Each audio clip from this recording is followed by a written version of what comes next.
paz, amados irmãos. Vamos abrir a palavra de Deus lá em João capítulo 19, versículo 30. João 19, 30.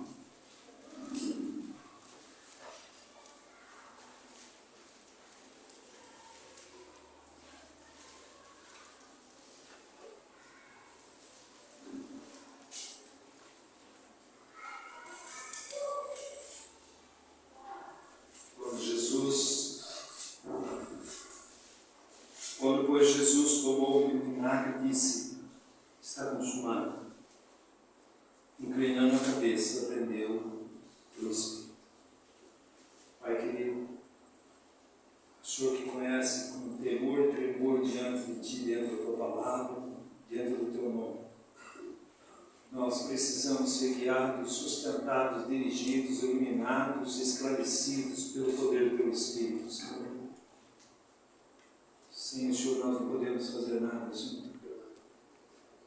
Que aquilo que seja feito nessa noite tenha sido feito, traga alegria ao teu coração. Sim, sim. E traga descanso e esperança para o coração dos seus santos. Amém. Pela tua graça e pela misericórdia, nós oramos em nome de Jesus. Amém. Meus irmãos, vamos discorrer um pouquinho nessa noite sobre os efeitos da cruz de Cristo em nossas vidas. Nós temos aqui os elementos, depois vamos participar. Nós temos aqui, meus irmãos, a palavra da cruz, que são 7 frases que Jesus disse naquela cruz. Quando você lê 1 Coríntios 1, 18, ele diz assim, 1 Coríntios 1, 18, e diz assim: certamente a palavra da cruz é loucura para aqueles que se perdem, mas para nós que somos salvos, poder de Deus. Qual a palavra da cruz, irmãos? E o que é a palavra da cruz, afinal de contas, né? Nós temos 7 frases lá na cruz. E vou citá-las, essas frases de Jesus. A primeira frase, amados irmãos, está em Lucas 23, 34. Vou dizer lá. Lucas 23, 34.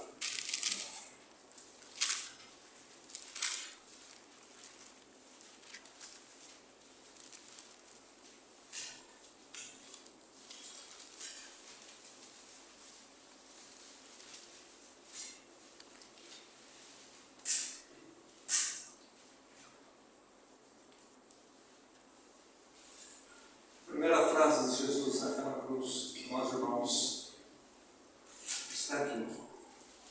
Contudo, Jesus dizia: Pai, perdoa-lhes, porque não sabem o que fazem. Então, repartindo as vestes dele, lançaram os sortes. Nós irmãos, é inacreditável o Deus da glória, que não precisa de absolutamente nada, que fez todas as coisas, sustenta todas as coisas na força do seu poder, ele é onisciente, onipotente, onipresente, ele é tudo. Dentro da redenção, do drama da redenção, e descortinar da redenção em toda a Bíblia, ela não começa no Éden. Muitas vezes nós nos enganamos que a redenção começa quando o homem pecou. Não, a redenção não começa aqui. A redenção começa antes da fundação do mundo. Por que, Oswaldo? Porque a Bíblia diz, Efésios 1, 3, que nós fomos, 4, que nós fomos eleitos antes da fundação do mundo. Então a redenção, ela é na eternidade, antes da fundação do mundo. Apocalipse 14 diz assim, que o Cordeiro foi morto antes da fundação do mundo. Então a redenção não começa no Éden. É um descortinar desse drama da redenção na mente soberana, infinita de Deus. Por isso, ninguém pode discutir com Deus. dizer para Deus: Senhor, por que você me escolheu, não escolheu aquele lá? Porque isso não compete a nós. É um ato soberano da graça de Deus na eternidade. Ninguém pode ensinar a Deus ser Deus. Deus é único, Deus é eterno. Mas dentro dessa cosmovisão da eternidade de todo o mundo, meus irmãos, no coração de Deus está o seu Filho. Mas no coração do seu Filho está a igreja. A igreja foi eleita e foi comprada antes da fundação do mundo. Ela tornou-se realidade em Atos capítulo 2, mas foi comprada antes da fundação do mundo. E Jesus, diante daquela situação extremamente difícil, lembre-se que aquele que é a vida está morrendo. Aquele que é a esperança tornou-se desesperança naquele momento para os discípulos, até que todos eles fugiram. Aquele que é a alegria tornou-se tristeza. Olha os dois do caminho de Emaús, tristes. Aquele que é eterno estava morrendo. Aquele que é invisível torna-se visível. Ele se encarnou, tornou-se homem. E 30 anos foi trabalhado e foi provado. E Deus o aprovou e disse: este é o meu filho amado, nele eu tenho todo o meu prazer. E a partir daí, 3 anos e meio, ele vai para a cruz. E lá na cruz, quem ele vê lá? Ele vê o Judas que o traiu. Ele vê os discípulos que vão abandonar. Ele vê aquele povo que o crucificaram.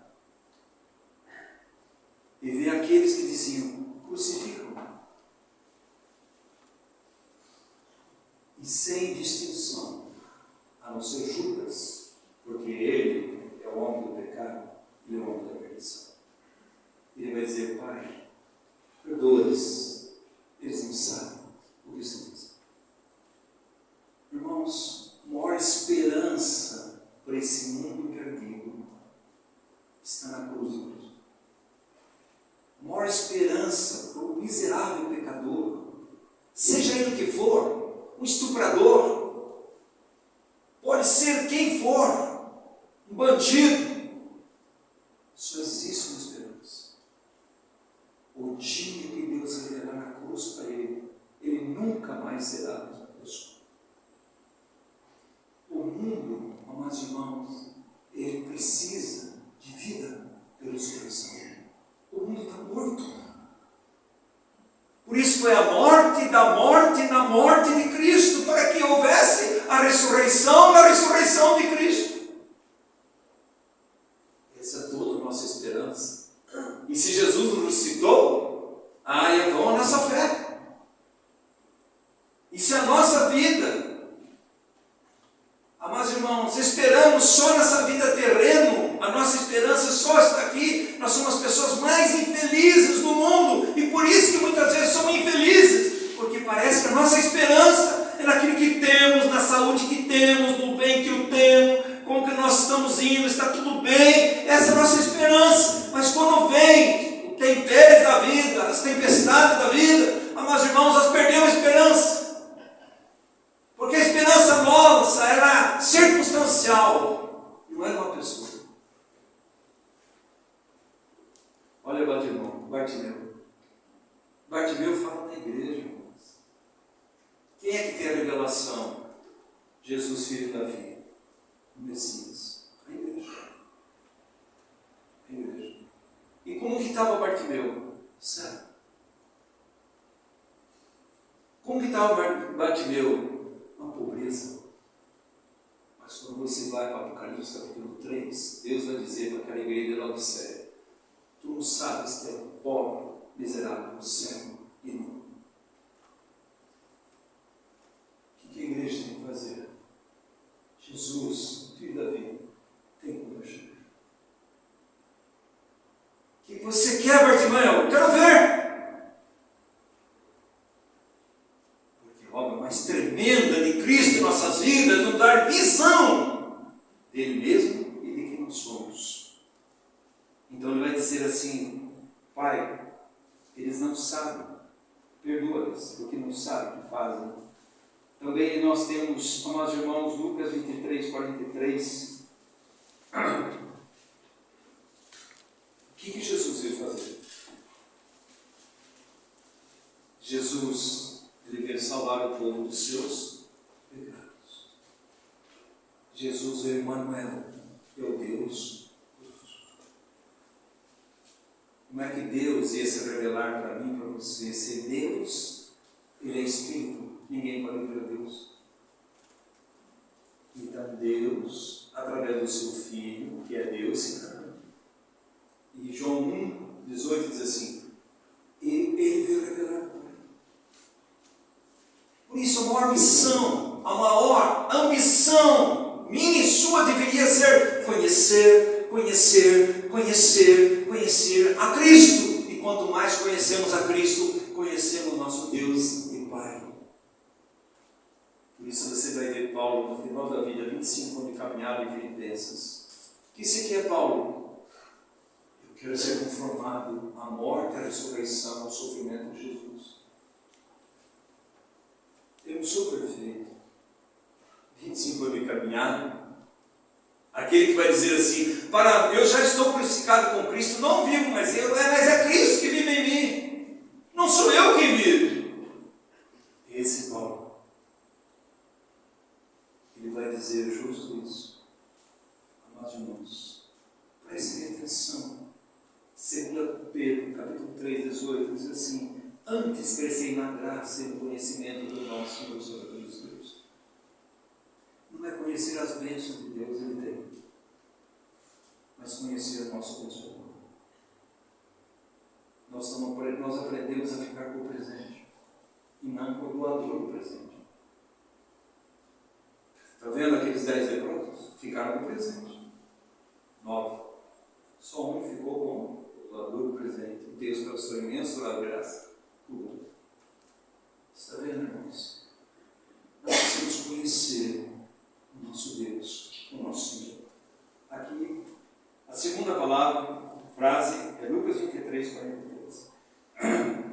Ele vai dizer: Jesus respondeu: de verdade vos digo, te digo que hoje estarás comigo no paraíso. Quem estava lá? Eu e você.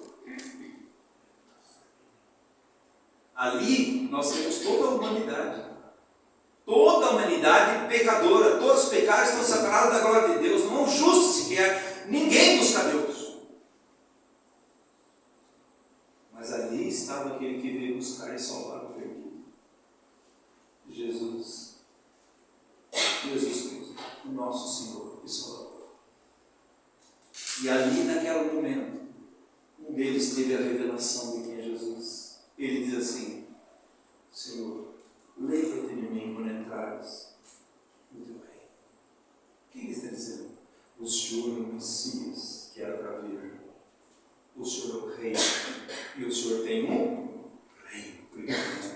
O Senhor tem um reino. Eu quero entrar nesse reino. E o que Jesus disse, irmãos, para nós, Ele nos transportou do reino das trevas para o reino do Filho do seu amor. Colossenses 1,13. Ele estava tirando aquele pecador como eu e você, de um reino para outro. E o que Jesus disse para ele? Jesus respondeu: em verdade. Essa palavra verdade se pode traduzir por realidade. Em realidade espiritual, eu te digo, hoje estarás comigo. Hoje, aqueles que recebem Jesus como seu Salvador, hoje estarás comigo no paraíso. O que você tem naquela cruz, amados irmãos? Você tem perdão, você tem salvação eterna na colocação de Jesus. Mas não para por aí. A terceira está lá, João 19, 26 e 27. João 19, 26 e 27. Vendo Jesus sua mãe e junto a ele o discípulo amado disse: mulher, eis aí teu filho. Aqui que é toda uma das grandes confusões do catolicismo. Porque vai dizer que João é filho de Maria.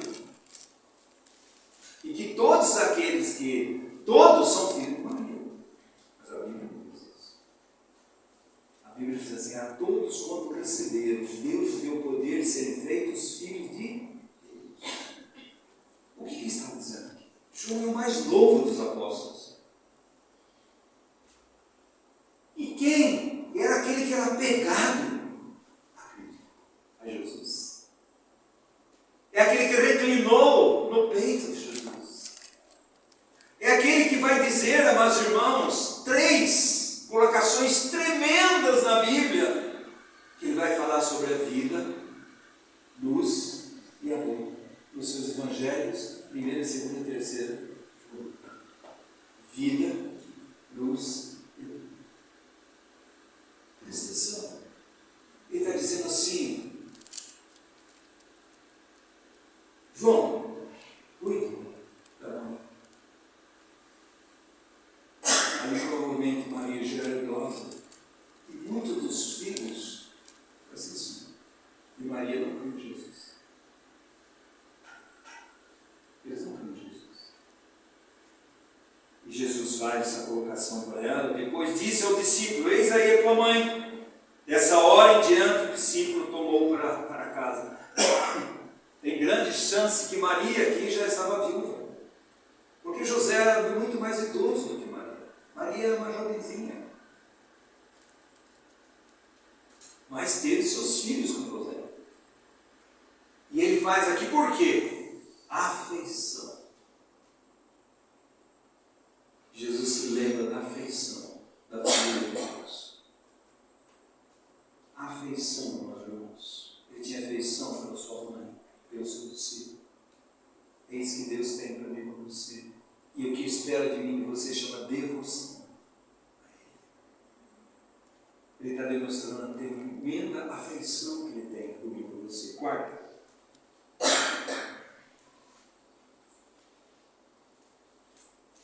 Mateus 27, 46, 47.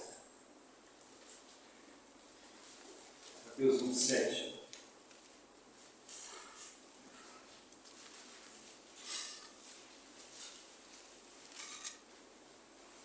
Quarenta e 47.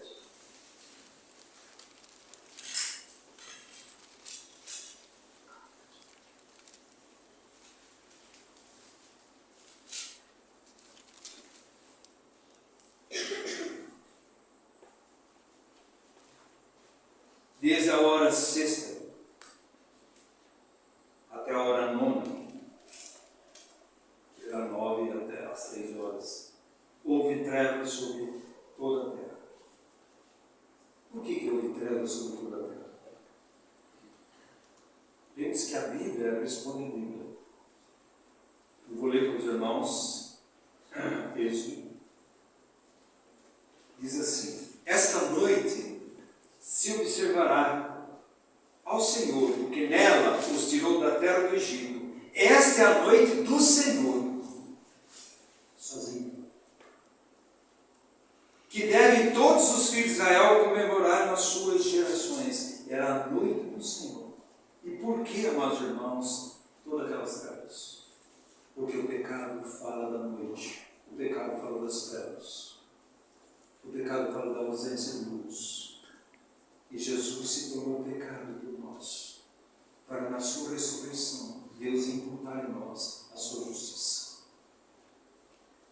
Era somente trevas. Eu imagino, meus irmãos, diante dos anjos do céu, vendo aquela situação do Filho de Deus, deformado, sua face totalmente deformada. Lá em Isaías 50 diz assim: cuspiram nele. Isaías diz assim: arrancaram as suas barbas. O que você acha que aconteceu? Você vai arrancar um pelinho aí, você já arrancava as suas barbas. Ele estava deformado pelos nossos pecados. Irmãos, se eu e você não ganharmos uma revelação crescente das glórias de Cristo, e quem é o nosso Senhor e Salvador Jesus Cristo, é impossível impossível amá-lo. Mas se nós ganhamos de um modo crescente a revelação de Cristo, é impossível não amá-lo. Não amá-lo. Ele vai dizer agora, meus irmãos, aqui o texto, ele vai dizer, diz aquela hora, por volta da hora nona, clamou Jesus alta voz, dizendo, Eli, Eli, lama sabachthani, o que quer dizer, Deus meu, por que me desamparaste? Por que Deus virou as costas para o seu filho? Porque Deus não pode ter comunhão com o pecado. E Jesus ali era todo pecado, que não era dele, era Deus e era seu. Está começando a entender porque nós participamos? A ceia é a reunião mais importante da semana, que muitas vezes é desprezado. Vou para aqui, irmãos. João 19, 28. Depois, tendo Jesus, que tudo já estava consumado para se cumprir a Escritura, disse, eu tenho sede. Presta atenção, amados irmãos. O seu amor a Deus e o seu amor a mim e a você foi ao extremo. Não existe coisa mais extrema do que na vida por um miserável pecador. Romanos 8 diz assim, Deus prova o seu amor para conosco, que Cristo Jesus morreu por nós ainda sendo depravados, pecadores, iníquos, perdidos, filhos da desobediência, filho do diabo. Ainda você está procurando motivo de você amar ao Senhor, de ter prazer estar sentado à mesa do Senhor. Mas não para por aí. Esse é o sacrifício da cruz, foi o seu amor. O sexto, irmãos, acabamos de ler lá, diz tudo está consumado. Afinal de contas, o que quer dizer isso, meus irmãos? É uma palavra profética. Porque tudo que estava na mente de Deus sobre a redenção do homem acabou de concluir. Tudo, para que o homem fosse salvo da morte, do pecado, do diabo, do mundo e da condenação eterna, ele está dizendo, está consumado, está feito. Aí você vai entender. Quando ele diz lá, João 3, fala para Nicodemos, saber o que aconteceu no deserto lá com Moisés?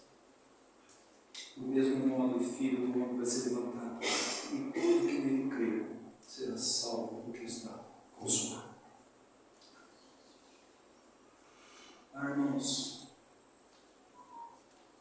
como tolos nós somos, querer viver nossa vida cristã, sem apego, paixão, devoção, entrega, rendição, consagração a Cristo. É uma tragédia. E ele termina, amados irmãos, Lucas 23, 46. Lucas 23, 46. 23, 46, ele diz assim, e disse-lhes, 23, 46, então Jesus clamou em alta voz, Pai, nas tuas mãos entrego o meu espírito. E disto, espírito. Amados irmãos, o que nós temos aqui é uma palavra de vitória. O que nós temos lá no céu? Um homem e um Deus triunfante, vitorioso. Por isso, ele chama a sua igreja a ser triunfante, vitoriosa. Sobre o quê? Sobre o pecado, sobre o mundo, sobre Satanás, sobre a morte. A igreja deveria ser uma igreja triunfante, vitoriosa. Eu não estou dizendo a ausência de problemas, dificuldades, graças a Deus pelas dificuldades. Ela nos abate e nós sofremos profundamente. ninguém nesse mundo que sofra mais por mim e por você do que o nosso sumo sacerdote que está intercedendo por mim e por você, lá no céu. Sem a cruz, amados irmãos, não havia como tratar o pecado, a condenação do pecado, a escravidão do pecado. Sem a cruz, amados irmãos, não haveria como vencer o mundo e vencer a morte. Quais os efeitos da cruz para a minha vida e sua vida? Vida. Por que vocês procuram entre os mortos aquele que ressuscitou? Vida. Nós só temos vida porque a vida ressuscitou. Porque Jesus Cristo é a ressurreição e Ele é a vida. Por isso nós temos vida. Se Cristo não ressuscitasse, meus irmãos, se Ele não vencesse lá na cruz, nós não teríamos ressurreição. Nós não teríamos o Espírito Santo de Deus. E nós não teríamos a igreja. E nós não teríamos um sumo sacerdote assentado direito de Deus Pai, intercedendo por mim e por você. Amém. Tudo isso emana da cruz de Cristo, meus irmãos. E o que Deus exige, Deus cobra de mim e de você. Qual a parte nossa? Diante dessa tamanha graça, a parte nossa é crer na palavra de Deus. A parte nossa, amados irmãos, é ter comunhão com Deus pela oração. A parte nossa, meus irmãos, é ter comunhão com os irmãos pela obra da cruz. A parte nossa é ter, amados irmãos, comunhão com a vinda do nosso Senhor, Salvador Jesus Cristo. Como é que, amados irmãos, nós somos tão pequenos? Por que vivemos uma vida tão baixa espiritualmente? Porque nós perdemos as glórias do nosso Senhor e Salvador, Jesus Cristo. Nós temos aprendido, isso tem enchido nossas cabeças, mas não tem atingido nosso coração. Porque quando atinge meu coração e você, amados irmãos, não há como eu e você não render-se a Ele. Render-se. É desesperar de você mesmo, não confiar em você, na sua suficiência, na sua autodependência, na sua autoglorificação. Não depender da justiça própria sua, que é trapo de imundícia, mas depender plenamente da justiça de Deus em Cristo Jesus. Onde Ele vai dizendo para mim e para você: perdoa, Pai, esse aqui está perdoado, ele é salvo, ele faz parte da família de Deus. Toda a obra na cruz já foi consumada. Há um triunfo da cruz, há um triunfo do nosso Senhor Salvador Jesus Cristo. Esse princípio parte do crente para se tornar cheio do Espírito Santo de Deus. Por isso que é o Pentecostes. Irmãos, há tanta confusão sobre estar cheio do Espírito Santo. Um homem, uma mulher cheio do Espírito Santo desespera de si mesmo e rende-se, entrega totalmente ao Senhor. Esse é uma pessoa cheia de Espírito Santo. Ele não confia em si, mas confia naquele que ressuscita os mortos. Mas não é só isso, amados irmãos. Há uma necessidade minha e sua de ter essa vida. Rendida o quê? Totalmente. Para quem? Para Cristo. Para que Ele seja a nossa vida. Para que não sejamos nós mais que vivamos, mas Cristo viva em nós. Os impedimentos, amados irmãos, é a falta de fé, é a falta de entrega, é a confiança em si mesmo, é a confiança na sua própria força. Eu conheço bem a Bíblia e já sei tudo, sou PhD em Bíblia, mas você não é PhD em comunhão. Entrega.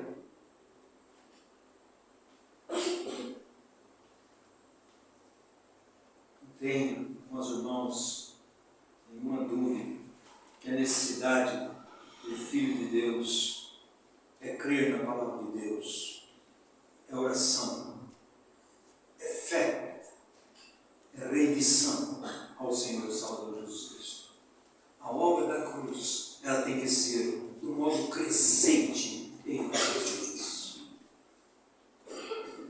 falar da obra da cruz hoje, você está ofendendo a cristandade.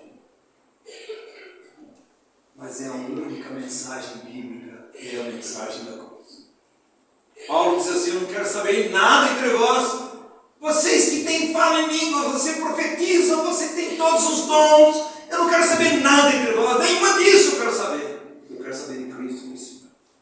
Porque se eu souber em Cristo crucificado, os dons vão estar ajustados a Cristo, não a vocês, a Cristo. Para a glória de Cristo, para a edificação do corpo de Cristo. A fé, amados irmãos, é o complemento da graça de Deus. A graça de Deus é abundante, mas falta-nos fé. A Bíblia diz assim: sem fé é impossível agradar a Deus. É necessário que aquele se chegue a Deus, creio que Deus é Deus. E que Ele tem poder, amados irmãos, para lutar conosco, nas dificuldades e nos levar a ser vencedores. O Romanos diz assim, sobre os vencedores, aqueles vencedores, sabe o que é vencedor? Aqueles que negam a si mesmo todos os dias, tome a sua cruz e siga Jesus Cristo. Esse é o vencedor. A fé, ela abre a porta para todas as bênçãos que são nossas em Cristo Jesus. Todas elas é pela fé. O meu justo agora vai viver pela fé. A Bíblia nunca diz: meu justo vai viver pelos dons. Não, irmãos, os dons são ferramentas para a edificação do corpo de Cristo. É pela fé. O meu justo viverá da fé.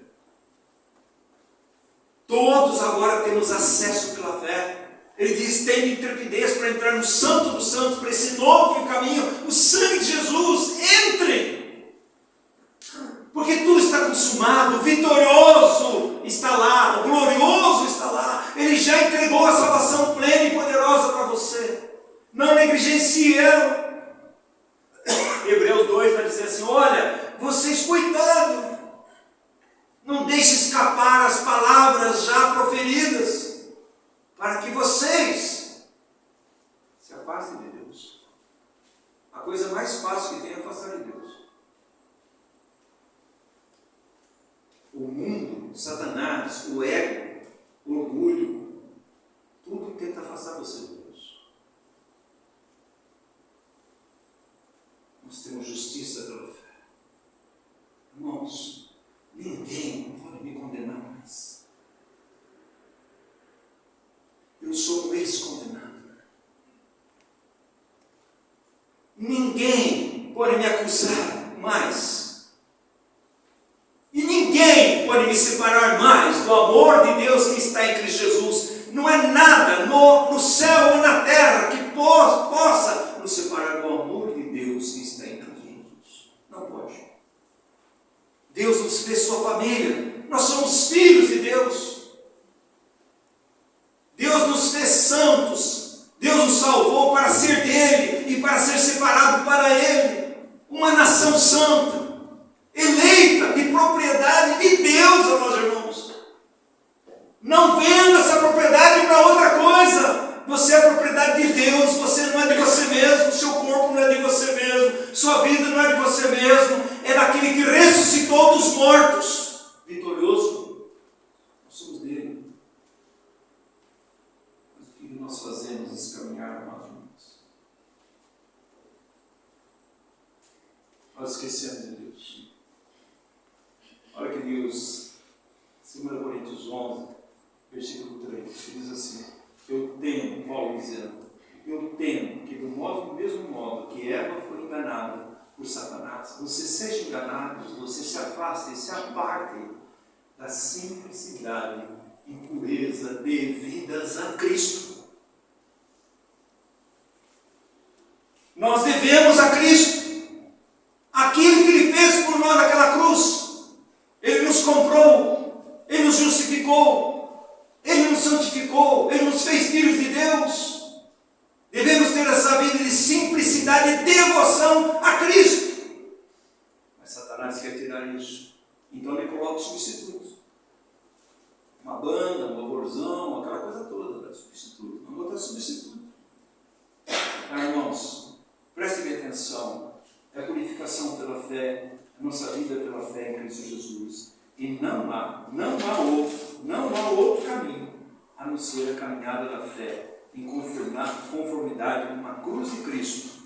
Esse sim, amados irmãos, é o nosso caminhar diante do Senhor.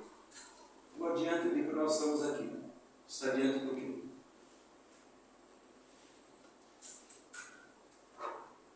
Todo extremismo já foi em relação a ceia. Uns mesmo dos reformados diziam assim, a ceia é só o Senhor. Outros diziam assim, não, ali tem o corpo, é a carne e o sangue de Jesus. Os dois estão errados. Mas o que é ceia do Senhor Jesus então para mim e para você? O que é, irmãos? O que é ceia?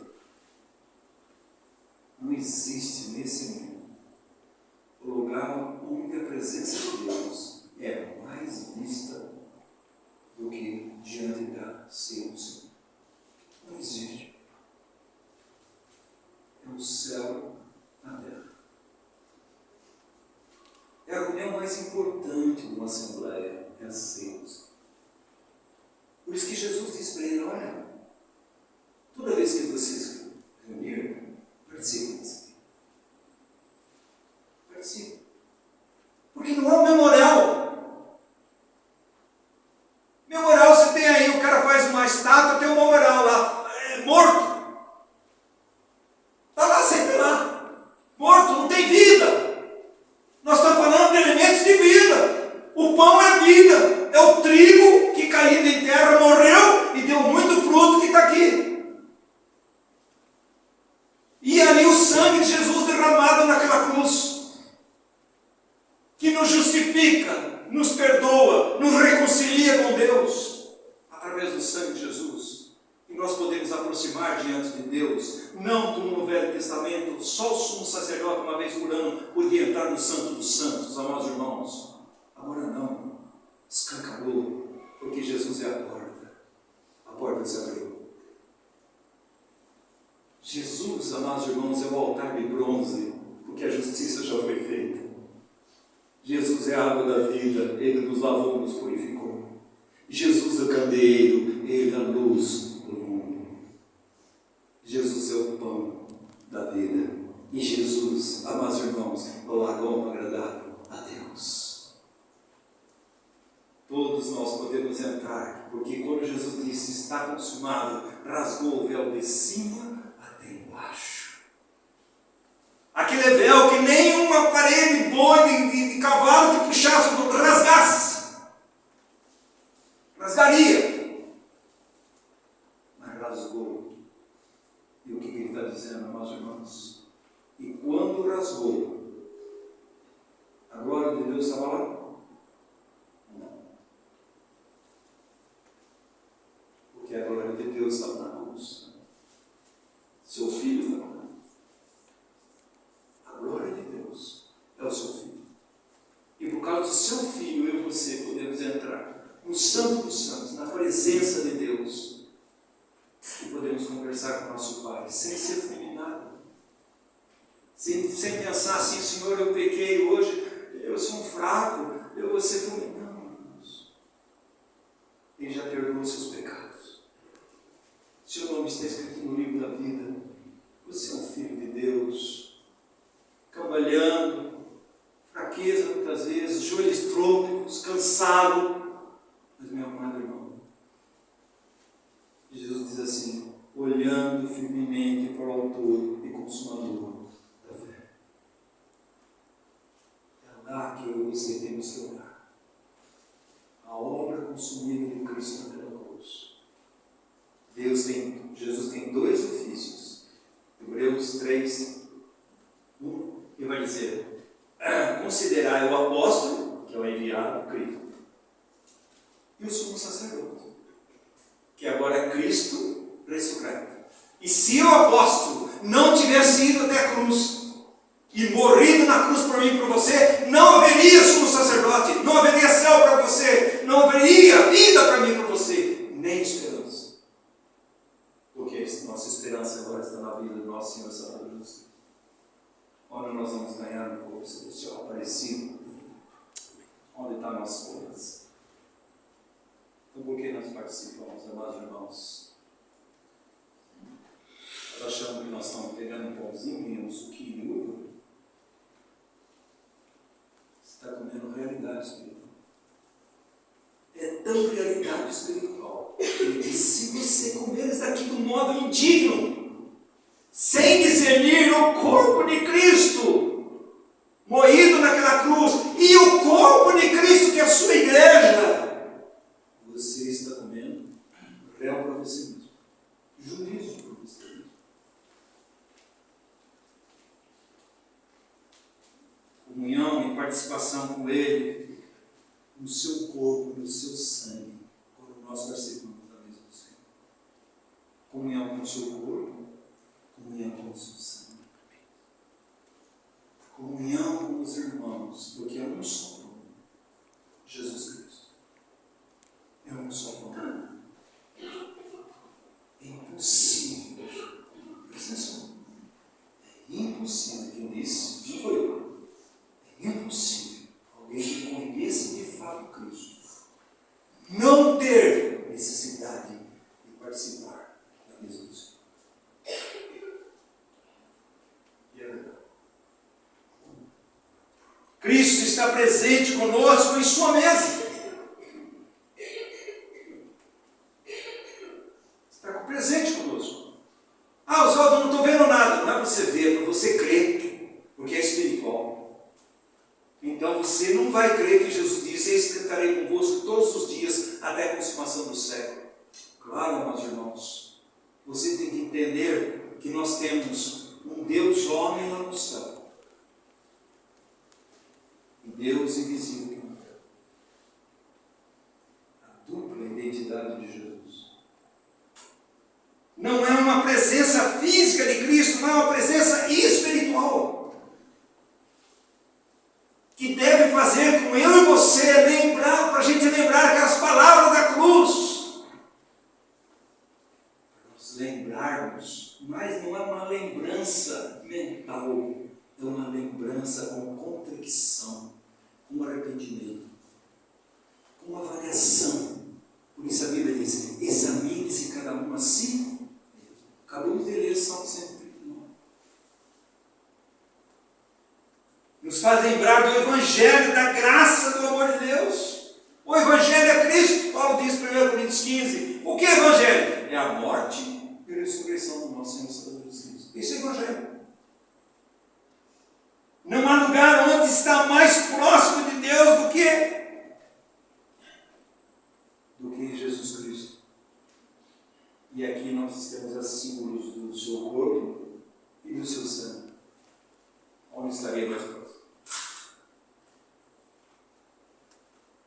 Ah, irmãos, não há lugar na terra onde Cristo está mais presente do que na sua ceia. Ele diz assim: onde reunir 2 ou 3 pessoas reunidas em meu nome, estou no meio deles. Irmãos, as pessoas acham que a pessoa tem que ter instituição, ter um grande templo. Irmãos, isso é judaísmo. Isso é judaísmo. Amados, nós precisamos considerar o peso dessa hora. O peso, meus irmãos. Parece que nós nos sentimos o peso de estarmos diante desses elementos que falam de uma realidade espiritual, onde tudo está consumado. E nós temos um triunfante vitorioso lá no céu. Por que você procura em teus mortos aquele que vive?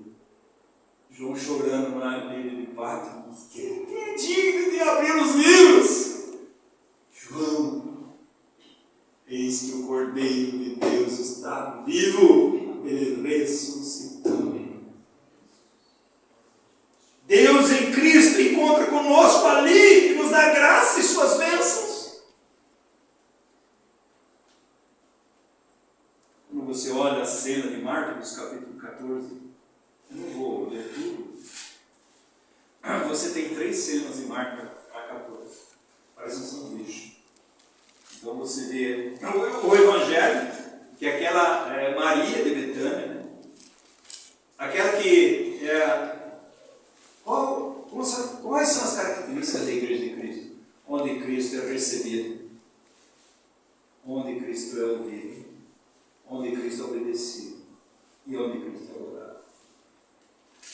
Essa é a característica da igreja de Cristo. É aos pés do Senhor. Nas nossas depressões, nas nossas dificuldades, nas nossas horas difíceis, aos pés do Senhor. Mas aos pés do Senhor para a adoração.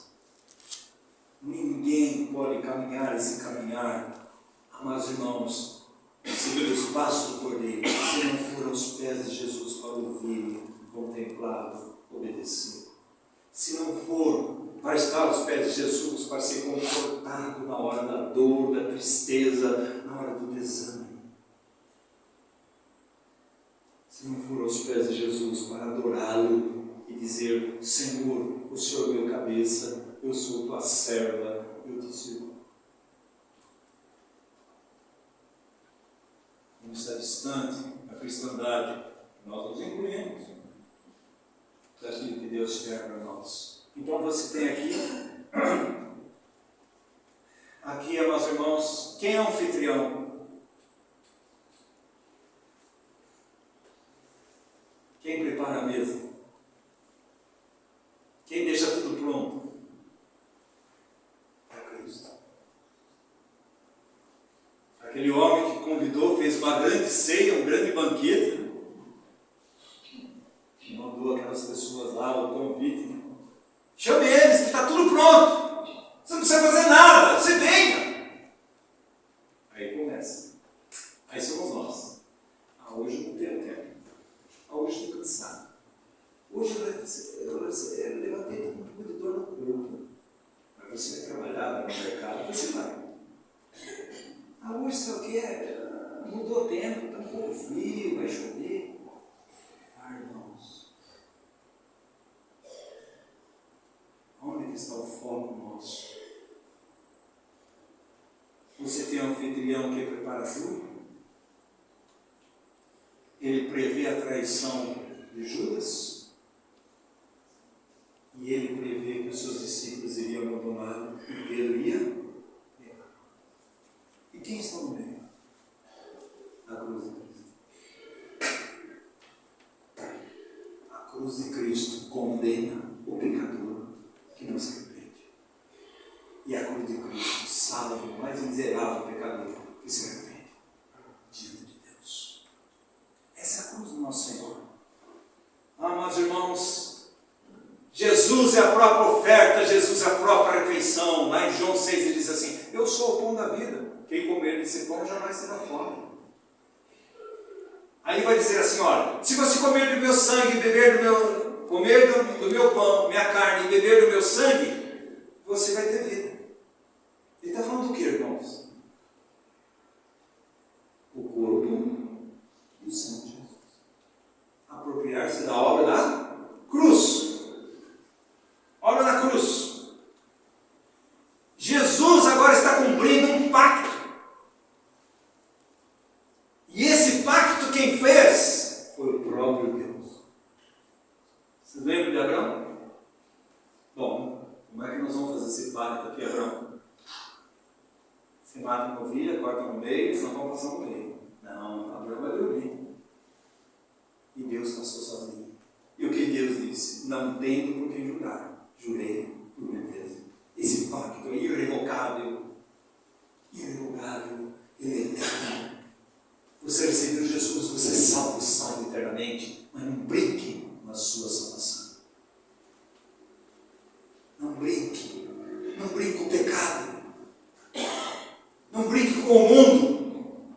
Não brinque com a carne. Vai separar você da comunhão com Deus. O que ele fez lá, meus irmãos? Ele prevê todas aquelas circunstâncias. E diante daquilo, ele não veio para ser servido. Ele veio para servir e dar. O que ele deu?